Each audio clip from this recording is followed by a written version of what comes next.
Assalamualaikum warahmatullahi wabarakatuh. Salam aktivitas. Ya, keluarga Umas aktiviti di manapun saya berada.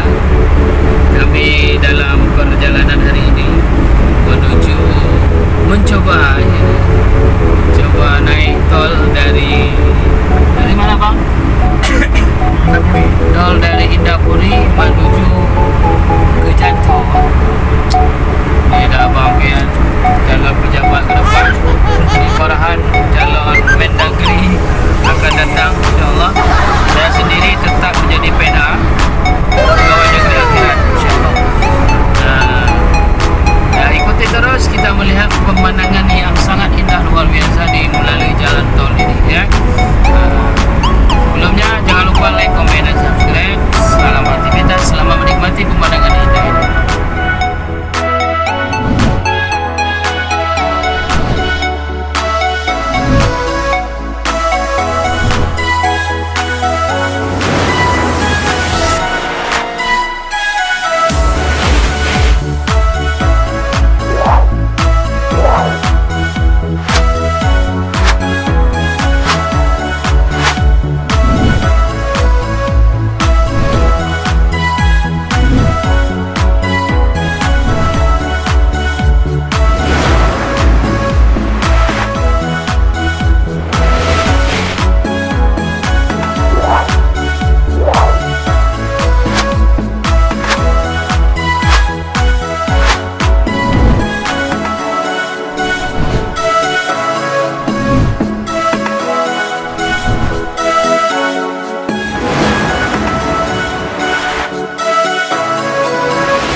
Alhamdulillah guys, kita sudah sampai ke Kota Janto, sampailah pada tujuan yang kita tuju.